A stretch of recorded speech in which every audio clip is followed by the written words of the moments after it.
నమస్కారం అందరికి. ఇప్పుడు మనం డిగ్రీ సెకండ్ ఇయర్ వాళ్ళకి థర్డ్ సెమిస్టర్ లో బిజినెస్ స్టాటిస్టిక్స్ 1 అనే సబ్జెక్ట్ ఉంది కదా, అది చూస్తున్నాము. ప్రీవియస్ వీడియోలో మనం సిలబస్ చూసాం కదా. సో ఫస్ట్ యూనిట్ మనకి ఏముంది, introduction to statistics. So introduction to statistics లో మనకి ఫస్ట్ స్టార్టింగ్ కొంచెం థియరీ అనేది ఉందన్నమాట. So first statistic the definition ఏంటిది అనేది ఇప్పుడు చూద్దాము. Statistics is the collection of data, analyzing, interpretation and representing the data relevant to business operations and decision making. So ఏదైతే మనం డేటా కలెక్ట్ చేస్తాం, దాన్ని అనలైజ్ చేస్తాం, ఇంటర్ప్రెట్ చేస్తామో, ఇంకా దాన్ని రిప్రజెంట్ చేస్తాము. ఎలా రిప్రజెంట్ చేస్తాము డేటాని, మనకి ఏదైతే బిజినెస్ ఆపరేషన్స్ కి రిలవెంట్ గా ఉంటాయో, అంటే ఎలా మనకు కంఫర్టబుల్ గా ఉంటే అలా మనం దాన్ని కన్వర్ట్ చేసుకొని మన బిజినెస్ కి ఎలా అవసరం ఉంటుందో అలా, ఇంకా దాని ద్వారా డెసిజన్ మేక్ చేస్తాం కదా. సో దాన్ని స్టాటిస్టిక్స్ అని అంటారంట. సో స్టాటిస్టిక్స్ అనే వర్డ్ మనకి ఎక్కడి నుంచి వచ్చిందంట, లాటిన్ వర్డ్ అంట ఇది. సో లాటిన్ వర్డ్ ఏంటిది, స్టేటస్, ఆర్ ఇటాలియన్ వర్డ్ ఏంటిది, స్టాటిస్టిక్. సో ఈ టూ మీరు గుర్తుపెట్టుకోవాలి. లాటిన్ వర్డ్ స్టేటస్ నుంచి వచ్చింది స్టాటిస్టిక్స్, ఇంకా ఇటాలియన్ వర్డ్ స్టాటిస్టిక్ అనే దగ్గర నుంచి వచ్చింది మనకి. నెక్స్ట్ క్యారెక్టరిస్టిక్స్ ఉన్నాయి. సో క్యారెక్టరిస్టిక్స్ లో ఏం చెప్తున్నారంటే, statistics are aggregate of facts. So ఇక్కడ ఏమంటున్నారు, ఏదైతే మనకి స్టాటిస్టిక్స్ ఉన్నాయో అవి ఫ్యాక్ట్స్ అని అంటున్నారు. So single and unconnected figures are not statistics. For example, if it is stated that Raj a student scored 50 marks, it is not statistics. However, marks secured by the students of the class would constitute statistics. So ఇక్కడ ఏమంటున్నారు, ఏదైతే single గా ఉంటుందో దాన్ని మనం statistics గా అంటే ఏం చేయము, మనము కన్సిడర్ చేయము. ఎందుకు చేయమంట, ఇప్పుడు పర్ సపోజ్ ఎవరైతే రాజ్ అనే పర్సన్ ఉండో అతనికి 50 మార్క్స్ వచ్చినాయి సింగిల్ స్టూడెంట్ కి అనేది మనం స్టాటిస్టిక్స్ కింద తీసుకోమంట. అదే ఒక గ్రూప్ ఆఫ్ క్లాస్ మెంబర్స్ ఉంటారు కదా, సో ఆ స్టూడెంట్స్ అందరివి మార్క్స్ తీసుకుంటే దాన్ని మనం స్టాటిస్టిక్స్ గా కన్సిడర్ చేయొచ్చు అంట. నెక్స్ట్ ఏముంది మనకి, statistics are affected to a marked extent by multiplicity of causes. Numerical facts are affected by the multiplicity of factors. Example, price of a commodity affected by the factors such as supply, demand, import, export. So ఇందులో ఏమంటున్నారు, ఏదైతే మనకి numeric facts ఉన్నాయో అవి దేని ద్వారా మనకి effect అవ్వబడుతున్నాయి అంటే మల్టిప్లిసిటీ అంటే ఏదైతే న్యూమరిక్ ఫ్యాక్ట్స్ ఉన్నాయో అవి ఓన్లీ సింగిల్ దాని మీద డిపెండ్ అయ్యి లేవంట, మల్టిపుల్ ఫ్యాక్టర్స్ మీద డిపెండ్ అయి ఉన్నాయంట. లైక్ ఇప్పుడు ఏదైనా ప్రొడక్ట్ ప్రైస్ మనం పెట్టాలంటే దాన్ని ఫస్ట్ సప్లై ఎలా ఉంది, మార్కెట్ లో డిమాండ్ ఎలా ఉంది, ఇంపోర్ట్ ఏ రేంజ్ లో అవుతుంది, ఎక్స్పోర్ట్ ఎలా అవుతుంది, అవన్నీ చూసుకొని మనం దానికి ప్రైస్ పెడతాం కదా. సో మల్టిపుల్ ఫ్యాక్టర్స్ మీద డిపెండ్ అయి ఉన్న దాన్ని బట్టి మనం ప్రైస్ అనేది డిసైడ్ చేస్తున్నాం కదా. సో స్టాటిస్టిక్స్ అనేది అలాంటిదంట. Next, statistics are numerically expressed. So statistics అనేది మనం ఎలా ఎక్స్ప్రెస్ చేస్తామంట, న్యూమరికల్ ఫామ్ లో ఎక్స్ప్రెస్ చేస్తామంట. Next, statistics are in a systematic manner. So systematic manner అంటేనే మనకు అర్థమవుతుంది ఎలా ఉంటుందన్నమాట. ఇది ఒక ఆర్డర్ ఫామ్ లో ఉంటుంది, ఒక ప్రాపర్ వే, ఇంకొక ప్రాపర్ ఏమంటారు దాన్ని, మనము ఒక ప్రాపర్ ఫార్మెట్ అనేది యూజ్ చేస్తామంట స్టాటిస్టిక్స్ కి. Statistics are collected for a predetermined purpose. So ఇది మనం దేనికోసం తీసుకుంటామంట, ప్రీ డిటర్మైన్డ్ పర్పస్ కోసం మనం దీన్ని కలెక్ట్ చేస్తామంట. Data should be collected for finding the growth of the population, increasing the agriculture land and collecting the data for expenditure. So మనం predetermined purpose కోసం మనం డేటా అనేది కలెక్ట్ చేస్తాం ఎందులో, స్టాటిస్టిక్స్ లో. నెక్స్ట్ ఇక్కడ మనకి statistics as numeric data and statistics as a method అనేది ఇచ్చినారు ఇక్కడ. దీని డిఫరెన్సెస్ ఏంటివి అనేది మనం ఇప్పుడు చూద్దాము. It is quantitative. సో ఇది ఎలా ఉంటుంది, క్వాంటిటీ రూపంలో ఉంటుంది, అంటే న్యూమరిక్ గా ఉంటుంది అంట న్యూమరిక్ డేటాలో. అదే ఇది ఎలా ఉంటుంది, ఆపరేషనల్ టెక్నిక్ లాగా ఉంటుందంట. లైక్ ఏదైనా ఫార్ములా ఉపయోగించడమో లేదంటే ఏదైనా థియరీయో అలా ఉంటది కదా, సో అలాంటిది ఉపయోగించడం అన్నమాట. Next, it is often in the raw state. So ఇది ఎలా ఉంటుందంట, రాగా ఉంటుందంట. రా అంటే ఏంటిది, మనకి ఎటువంటి అనాలిసిస్ చేయకుండా మనం ఎలా అయితే కలెక్ట్ చేసినామో అలాగనే ఉన్న డేటాని రా అంటాం మనం. It helps in processing the raw data. So ఏదైతే రా డేటా మనం కలెక్ట్ చేసినామో దాన్ని ప్రాసెసింగ్ అంటే దాంట్లో ఉన్న ఎర్రర్స్ రిమూవ్ చేసి, డూప్లికేట్స్ రిమూవ్ చేసి, ఏమన్నా యాడ్ చేసేటి ఉంటే యాడ్ చేసేది ఈ మెథడ్ అనమాట. It is descriptive in nature. So ఇది ఎలా ఉంటుందంట, డిస్క్రిప్టివ్ గా ఉంటుందంట. It is basically tools of analysis. So ఇది ఏంటిదంటే ఒక టూల్ అంట అనలైజ్ చేయడానికి. It provides material for processing unprocessed data. It does not help in decision making. So ఏదైతే న్యూమరిక్ డేటా ఉందో అది మనకి డెసిజన్ మేకింగ్ లో హెల్ప్ చేయదంట. అదే ఇది మనకి ఏం చేస్తుంది అంటే డెసిజన్ మేకింగ్ లో హెల్ప్ చేస్తుందంట ఈ method. As it is it would not make much sense without application of the tools of analysis. So ఇది ఏం చేస్తుందంట, ఇది ఎక్కువ మనకి ఇన్ఫర్మేషన్ అనేది ప్రొవైడ్ చేయదంట. ఇందులో కూడా మనం ఏదైతే రా డేటా ఉందో దాని మీద ఇది అప్లై చేస్తేనే అప్పుడు మనకి ఇది అనాలిసిస్ కి ఉపయోగపడుతుందంట. ఇది ఏంటిది టూల్స్ ఉంటాయంట, ఇది అనలైజ్ చేయడానికి డేటాని రా ఫ్యాక్ట్స్ నుంచి మంచి ప్రాసెస్డ్ డేటా కన్వర్ట్ చేయడానికి యూజ్ అవుతుంది. Surely the choice of tools will depend on the nature of the data. So ఏవైతే మనం టూల్స్ సెలెక్ట్ చేస్తున్నామో ఇందులో ఉన్న రా డేటాని అనలైజ్ చేయడానికి అవి ఆ డేటా నేచర్ మీద డిపెండ్ అయి ఉంటుంది. ఆ డేటా ఎలా ఉంది, లైక్ ఇప్పుడు పాపులేషన్ డేటానా లేదంటే అగ్రికల్చర్ డేటానా, అలా దాన్ని బట్టి మనం టూల్స్ అనేటివి తీసుకుంటాము. Next, the nature of the data to be collected will also depend on the tools sought to be using for processing. ఇందులో కూడా టూల్స్ మనం ఏవైతే యూజ్ చేస్తామో డేటాను అనలైజ్ చేయడానికి, సో ఇవే యాక్చువల్గా ఇందులోనే ఉంటాయి మనకి అనలైజ్ చేసే టూల్స్. అవి తీసుకుని వెళ్ళి ఇక్కడ యూజ్ చేస్తాం అనమాట న్యూమరిక్ డేటా మీద. సో ఇది మనకి డిఫరెన్సెస్. నెక్స్ట్ ఏమున్నాయి, మనకి ఫంక్షన్స్ ఉన్నాయి. సో స్టాటిస్టిక్స్ లో ఏంటేంటివి ఫంక్షన్స్ అని మనకి ఇక్కడ అడుగుతున్నారు. So systematic collection and presentation of facts.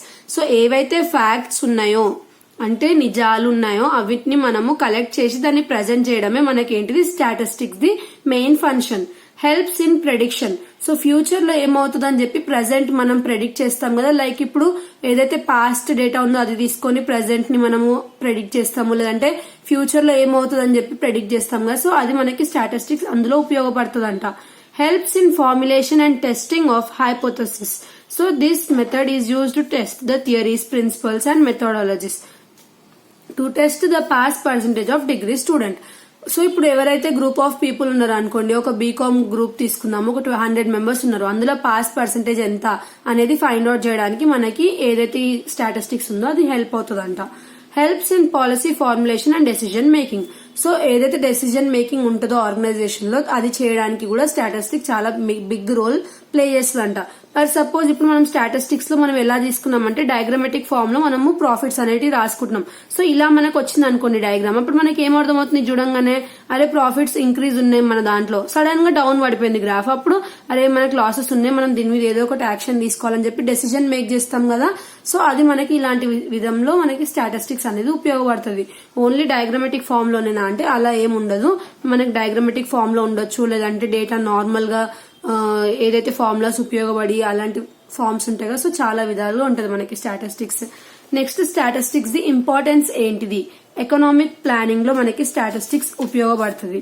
Next, planning is mainly a part of economics. Next, business and commerce in the field of social sciences. So ఇవన్నీ మనకి ఇంపార్టెన్స్ అన్నమాట. ఇక్కడ మొత్తం మనకి స్టాటిస్టిక్స్ అనేది ఉపయోగపడుతుంది. నెక్స్ట్, డిసడ్వాంటేజెస్ ఏంటివి statistics the. Statistics does not study qualitative phenomenon. So మనం చూసాం కదా స్టాటిస్టిక్స్ అనేది క్వాంటిటీ మీద బేస్ అయి ఉంటుందని చెప్పి, సో ఇది క్వాలిటేటివ్ గా ఏం చూడదన్నమాట. సో అలా చేయడం దీనిది disadvantage. Statistic does not study individual measurements. ఇప్పుడు ఒక స్టూడెంట్ ఎగ్జాంపుల్ తీసుకున్నాం కదా, రాజుది 50 మార్క్స్ అంటే తీసుకోవట్లేదు, అదే గ్రూప్ ఆఫ్ స్టూడెంట్స్ ది తీసుకుంటుంది స్టాటిస్టిక్స్ అని చెప్పి, సో అది డిసడ్వాంటేజ్ అంట దీన్ని. Statistics can be misused. So ఇది కొన్నిసార్లు మిస్యూజ్ అయ్యే అవకాశాలు కూడా ఉంటాయంట. ఎందుకంటే మనం ఏదైతే డేటా ఇస్తున్నామో అది దాని ప్రకారమే రిజల్ట్స్ చూపిస్తుంది. ఆ డేటా మనం ఎర్రర్ ఇచ్చినా సరే అది మనకి ఎర్రర్ అని చూపించదు. నువ్వు ఏదైతే డేటా ఇస్తున్నావో అది రాంగ్ ఉన్నా కరెక్ట్ ఉన్నా తీసుకొని అనలైజ్ చేసి నీకు ఇచ్చేస్తుంది. సో అది దీని డిసడ్వాంటేజ్, అలా చేయకూడదు. ఎందుకంటే ఇప్పుడు ఒకవేళ మనం ఏమైనా రాంగ్ ఇస్తే అది ఇక్కడ ఎర్రర్ ఉంది అని చూపిస్తేనే ఎవరైతే ఎంటర్ చేసిన పర్సన్ ఉందో తను రియలైజ్ అవుతాడు కదా. సో అది ఇందులో డిసడ్వాంటేజ్ అంట. Results are true only on average. The results are interpolated with time series or regression or probability. So ఇందులో రిజల్ట్స్ ఎలా ఇస్తుందంటే స్టాటిస్టిక్స్ మనది 3 టైప్స్ గా యూజ్ చేసి టైమ్ సిరీస్, రిగ్రెషన్ ఇంకా ప్రాబబిలిటీ యూజ్ చేసి మనకి ఏం చేస్తుంది రిజల్ట్స్ అనేటివి ప్రొవైడ్ చేస్తుందంట. Too many methods to study problems. So ఇందులో ఏమైతుందంట, in this study we use so many methods, చాలా మెథడ్స్ యూజ్ చేస్తామంట స్టాటిస్టిక్ లో, to find a single result, only single result కి. ఎలాంటివి యూజ్ చేస్తాం? Quartile deviation, mean deviation, standard deviation. Results may vary in each case. అంటే vary అంటే ఏంటిది? Different రావచ్చు. ఇప్పుడు నువ్వు సింగిల్ ప్రాబ్లం చేస్తున్నావు అనుకో, ఆ సింగిల్ ప్రాబ్లం నువ్వు 3 మెథడ్స్ లో చేస్తే 3 డిఫరెంట్ సొల్యూషన్స్ అంటే 3 డిఫరెంట్ రిజల్ట్స్ అనేటివి మనకు అది చూపిస్తుందంట. సో ఇది మనకి స్టాటిస్టిక్స్ ది డిసడ్వాంటేజ్ అంట. సో ఇవి 5 డిసడ్వాంటేజెస్ మనకి. నెక్స్ట్ ఏముంది మనకి? Distrust of statistic. So distrust of statistics అనేది కూడా మనకి చాలా ఇంపార్టెంట్ క్వశ్చన్ అన్నమాట. సో ఇందులో మనకి ఏమేమి ఇచ్చినారు? Source of information, reliability of information, utility of data in regard to problem undertaken, manner of summarisation, amount of data regard to problem being undertaken. So ఈ 5 పాయింట్స్ మీరు నేర్చుకొని అర్థం చేసుకుంటే మీరు సైడ్ హెడ్డింగ్స్ నేర్చుకొని ఓన్ గా రాయొచ్చు matter. So first source of information ఎలా ఉంది, అది కరెక్ట్ గా ఉందా, ఇప్పుడు అది మనం తీసుకున్న ఇన్ఫర్మేషన్ మనకు ప్రాబ్లమ్ ని సాల్వ్ చేయడానికి ఉపయోగపడుతుందా, ఇంకా అది ఏ వేలో ఉంది, న్యూమరిక్ లో ఉందా లేదంటే డిస్క్రిప్టివ్ ఫామ్ లో ఉందా, amount of data regard to problem being undertaken. So ఆ ఏదైతే మనం తీసుకున్న డేటా ఉందో అది మనకున్న ప్రాబ్లమ్ కి సూటబుల్ ఉందా లేదా, అలాంటివన్నీ చూసుకోవాలి. Next how to remove or minimise distrust. So ఎలా మనం డిస్ట్రస్ట్ అనేది తగ్గియొచ్చు అనేది మనకి ఇక్కడ ఇచ్చినారు అనమాట. Has discussed earlier in statistics has some limitations. So statistics లో కొన్ని లిమిటేషన్స్ అనేటివి ఉంటాయి, అంటే డిసడ్వాంటేజెస్ ఉంటాయి. అవన్నీ మనము మైండ్ లో పెట్టుకొని అప్పుడు మనం ఫ్యూచర్ ది అనాలిసిస్ చేయొచ్చు డేటాని.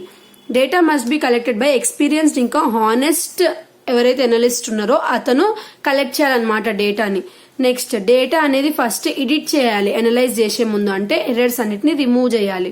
ఎవరైతే ఎనలిస్ట్ ఉన్నాడో అతను వ్యతిరేకం చూపించొద్దు ఒకరి పట్ల ఇంకొకరి పట్ల. నెక్స్ట్ ఏ టూల్ అయితే ప్రాపర్ గా మనకి అనలైజ్ చేయడానికి ఉపయోగపడుతుందో చూసుకొని అప్పుడే మనం ఆ టూల్ ఉపయోగించి డేటాని అనలైజ్ చేయాలి. అంటే ఇప్పుడు ఒక క్వశ్చన్ కి ఒక ఫామ్ లో యూజ్ అవుతుంటే వేరే ఫామ్ లో అప్లై చేయలేం కదా. సో అలాంటిది మనం చేయకూడదు అని చెప్పి ఇక్కడ మనకి ఎలాంటివి చేస్తే డిస్ట్రస్ట్ అనేది పోతుంది అనేది మనకి ఇక్కడ ఇచ్చినారు. సో డిస్ట్రస్ట్ అంటే మీకు ఒకవేళ డౌట్ రావచ్చు, it means lack of faith, confidence, or we may call it as disbelieve in statistics. So ఇవి మనకి మీనింగ్ అనమాట డిస్ట్రస్ట్ ది. సో దానికి ఇక్కడ మనకి ఏంటివి అవి డిస్ట్రస్ట్వి, ఇంకా అవి పోవాలంటే ఏం చేయాలనేది ఇక్కడ ఇచ్చినారు. నెక్స్ట్ మనకి ప్లానింగ్ ఆఫ్ స్టాటిస్టికల్ సర్వే ఇచ్చినారు. ప్రైమరీ డేటా అంటే ఏంటిది, దాని అడ్వాంటేజెస్ డిసడ్వాంటేజెస్ అంటే ఏంటివి ఇచ్చినారు. ప్రైమరీ డేటా అంటే ఫస్ట్ ఏదైతే మనం ఇన్ఫర్మేషన్ డైరెక్ట్ గా కలెక్ట్ చేసినామో ఇంటర్వ్యూ చేసుకుంటూ లేదంటే ఫీడ్బ్యాక్ తీసుకుంటూ పర్సన్స్ దగ్గరికి వెళ్ళి క్వశ్చనర్స్ అడుగుతూ, అంటే రోడ్ మీద దగ్గరికి వెళ్ళి ఏదైనా ప్రొడక్ట్ మీద లేదంటే ఆర్గనైజేషన్ మీద మనం వాళ్ళ ఒపీనియన్ ఏంటిదని తెలుసుకొని డైరెక్ట్ గా రా డేటా తీసుకుంటాం కదా. సో దాన్ని ప్రైమరీ డేటా అని అంటాం. దానివల్ల చాలా అడ్వాంటేజెస్ ఉంటాయి, ఇంకా కొన్ని డిసడ్వాంటేజెస్ కూడా ఉంటాయి అలా కలెక్ట్ చేయడం వల్ల. సో అవి మనకి ఇక్కడ ఇచ్చినారు అనమాట, అడ్వాంటేజెస్ డిసడ్వాంటేజెస్. సో మాక్సిమం మీరు ఫస్ట్ యూనిటే అని కాదు, ఏ యూనిట్ నుంచి అన్నా మీరు ప్రాబ్లమేటిక్ రాయడానికి ట్రై చేయండి. సో ఇది అంత ఇంపార్టెంట్ థియరీ అనమాట. సో జస్ట్ మీరు దీన్ని సైడ్ హెడ్డింగ్స్ చూసుకొని అలా అర్థం చేసుకుంటే సరిపోతుంది. సో నెక్స్ట్ ఇక్కడ మనకి సెకండరీ డేటా ఉంది. సెకండరీ డేటా అంటే ఏంటిది? ప్రైమరీ డేటా అంటేనేమో రా డేటా. సెకండరీ డేటా అంటే ఏదైతే మనం అనలైజ్ చేసి ఇప్పుడు వాళ్ళు ఇచ్చిన ఇన్ఫర్మేషన్ ని మొత్తం అనలైజ్ చేసి అందులో నుంచి ఎర్రర్స్ తీసేసి ఏదైతే మనకు ఉపయోగపడుతుందో అలాంటివి తీసుకుంటాం కదా. సో దాన్ని సెకండరీ డేటా అని అంటాం అనమాట. నెక్స్ట్ చిన్న క్వశ్చన్స్ ఉన్నాయి. సో శాంపుల్ అంటే ఏంటిది అనేది ఉంది. So sample is a part of population అనమాట. సో ఇది ఎన్ నంబర్ అంటే అన్లిమిటెడ్ ఉంటాయని చెప్పి ఇక్కడ మనకి ఎన్ తోని డినోట్ చేసినారు. నెక్స్ట్ సెన్సస్ మెథడ్, తర్వాత sample method, differences between census ఇంకా శాంపుల్. సో సెన్సస్ అంటే ఏంటిది? Each unit of population is investigated. ఇందులో ఓన్లీ ఫ్యూ యూనిట్స్ అనేటివి ఇన్వెస్టిగేట్ చేస్తారు. It requires much time and labor. It requires less time and less labor. Results are reliable, results are not reliable. So ఇది మీకు census కి sample కి difference అన్నమాట. Next sampling method అంటే ఏంటిది, దాన్ని అడ్వాంటేజెస్ ఏంటివి, డిసడ్వాంటేజెస్ అంటే ఏంటిదో ఉన్నాయి.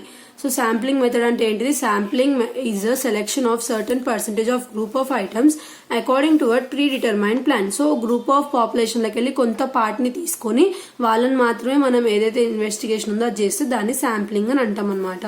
సో అడ్వాంటేజెస్ ఏంటివి? లో cost, less time, scope of sampling is high, accuracy of data is high, organization of convenience, suitable in limited sources. Next disadvantages ఏంటివి, స్పెసిఫిక్ నాలెడ్జ్ మాత్రమే ఉంటుంది, ఇంకా difficult to represent true data, impossibilities కూడా ఉంటాయి కొన్నిసార్లు, వాళ్ళు చెప్పేటివన్నీ రాంగ్ కూడా ఉండొచ్చు, కొంతమందిని ఇన్వెస్టిగేట్ చేస్తున్నాం కాబట్టి. నెక్స్ట్ మెథడ్స్ ఆఫ్ శాంప్లింగ్ కూడా చాలా చాలా చాలా ఇంపార్టెంట్. ర్యాండమ్ శాంప్లింగ్ మెథడ్స్ ఉంటాయి, నాన్ ర్యాండమ్ శాంప్లింగ్ మెథడ్స్ ఉంటాయి.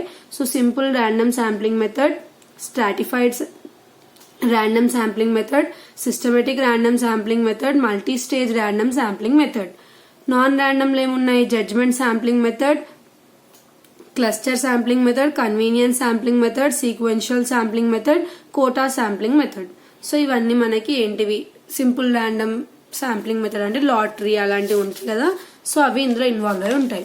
స్ట్రాటిఫైడ్ అంటే ఏంటిదంటే గ్రూప్స్ లాగా డివైడ్ చేయడం పాపులేషన్ ని, సో అది స్ట్రాటిఫైడ్. సిస్టమేటిక్ అంటే ర్యాండమ్ గా సెలెక్ట్ చేసుకోవడం అన్నమాట పీపుల్ ని గ్రూప్ ఆఫ్ పాపులేషన్ నుంచి. మల్టీ స్టేజ్ అంటే ఏంటిదంటే ఒకవేళ ఇప్పుడు మనము ఈ సిస్టమేటిక్ లో ఏం చేస్తాం, గ్రూప్ ఆఫ్ పాపులేషన్ లోకి వెళ్ళి ఒక పార్ట్ ని మాత్రమే తీసుకుంటాం. అదే మల్టీ స్టేజ్ ర్యాండమ్ అంటే ఏంటిదంటే గ్రూప్ ఆఫ్ పీపుల్ లోకి వెళ్ళి 3 పార్ట్స్ గా డివైడ్ చేసి తీసుకోవడం పీపుల్ ని. Next non random sampling, judgement ఉంటుంది ఇందులో. జడ్జ్మెంట్ అంటే ఏం లేదు, మన జడ్జ్మెంట్ బేస్ మీద సెలెక్ట్ చేసుకుంటాం అన్నమాట పీపుల్ ని. క్లస్టర్ అంటే ఏంటిదంటే a probability sampling procedure that involves random selection clusters of elements from a population subsequently selected every element in each. So ఇప్పుడు ఇది మొత్తం పాపులేషన్ అనుకోండి, అందులో 4 టైప్స్ ఉన్నారు అనుకోండి, ఆ 4 టైప్స్ లో నుంచి కూడా మళ్ళీ ఇంకా డివైడ్ చేసుకుంటూ సెలెక్ట్ చేసుకుంటాం కదా, దాన్ని క్లస్టర్ శాంప్లింగ్ మెథడ్ అని అంటాం. Next convenience, involves selecting samples based on convenience, మన కన్వీనియన్స్ ప్రకారం మనం సెలెక్ట్ చేసుకుంటే అది కన్వీనియన్స్. నెక్స్ట్ సీక్వెన్షియల్, సీక్వెన్షియల్ అంటే ఏంటిదంటే type of sampling in which a researcher tries to find as many relevant cases as possible until time, financial sources ఇవన్నీ ఇంకా energy అయిపోయే వరకు వెతుకుతూనే ఉంటాడు అనుకోండి పీపుల్ ని, వాళ్ళ ఇన్ఫర్మేషన్ గ్యాదర్ చేస్తున్నాడు అనుకోండి, దాన్ని మనం సీక్వెన్షియల్ అంటాం.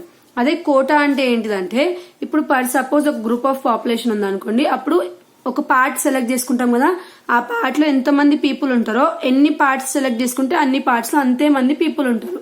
సో ఇప్పుడు మీకు ఇవన్నీ ఈజీగా అర్థం అవ్వాలంటే ఒక సపోజ్ ఏదన్నా ఒకటి తీసుకుందాం, ఏదైనా ప్రోడక్ట్ తీసుకుందాం, లైక్ ఏదైనా డైరీ మిల్క్ కంపెనీ ఉందనుకోండి, అది తీసుకున్నాం అనుకోండి, దానికోసం ఒక 10 పీపుల్ దగ్గరికి వెళ్ళినాం అనుకోండి ఒపీనియన్ అడగడానికి. నెక్స్ట్ మళ్ళీ వెళ్ళినప్పుడు మళ్ళీ వేరే దగ్గర కూడా 10, మళ్ళీ వేరే దగ్గర కూడా 10 అలా తీసుకోవడాన్ని కోటా అంటారు. అదే మనం మన ఓపిక డబ్బులు అన్ని అయిపోయే వరకు వెళ్ళేదాన్ని సీక్వెన్షియల్ అంటారు. లేదు మనం కన్విన్సింగ్ అంటే మనకి గుడ్ రివ్యూస్ వచ్చే వరకు మనం డేటా కలెక్ట్ చేస్తాం కదా, అది కన్వీనియన్స్ అంటారు. నెక్స్ట్ ఆల్రెడీ ఇచ్చిన వాళ్ళల్లో కూడా మళ్ళీ ఇంకా లోతుగా వాళ్ళ ఫ్రెండ్స్ ని వాళ్ళ ఫ్యామిలీని అలా అడుగుతాం కదా, వాళ్ళ దాంట్లో నుంచి దాన్ని మనం క్లస్టర్ అంటాం. నెక్స్ట్ జడ్జ్మెంట్ అంటే వాళ్ళు ఎలా మన ప్రోడక్ట్ ని జడ్జ్ చేస్తారో, మంచిగా జడ్జ్ చేసే వాళ్ళని సెలెక్ట్ చేసుకుంటారు కదా, సో అలా జడ్జ్ చేసే వాళ్ళని బయాస్ చేస్తూ తీసుకుంటారు చూడండి, అలా తీసుకునే దాన్ని జడ్జ్మెంట్ అంటాం. సో ఇది మనకి నాన్ ర్యాండమ్ శాంప్లింగ్. ఈ పైన ఉన్న ఏంటివి అన్ని ర్యాండమ్ శాంప్లింగ్. అంటే మల్టీ స్టేజ్ అంటే ఏంటిది, ఉన్న దాంట్లో నుంచి 3-4గా డివైడ్ చేసి తీసుకోవడం. సిస్టమేటిక్ అంటే ర్యాండమ్ ఒక గ్రూప్ ని తీసుకోవడం. స్ట్రాటిఫైడ్ అంటే ఏంటిదంటే ఈ ఆల్రెడీ ఉన్న దాంట్లో నుంచి ఒక గ్రూప్ గా తీసుకోవడం, అలా తీసుకోవడం. నెక్స్ట్ సింపుల్ ర్యాండమ్ అంటే ఏంటిది, లాటరీ టైప్ అనమాట. ఇప్పుడు లాటరీలో మనకు నంబర్ రాసిస్తారు, సో అది ఏది వెళ్తుందో తెలియదు కదా, సో అది దాన్ని మనం random sampling, simple random sampling అని అంటాం. సో ఇవి శాంప్లింగ్ మెథడ్స్, ఇంపార్టెంట్ క్వశ్చన్ అది. నెక్స్ట్ మనకి ప్రాబ్లమ్స్ ఉన్నాయి, ప్రాబ్లమ్స్ నెక్స్ట్ వీడియోలో స్టార్ట్ చేద్దాం. Thanks for watching.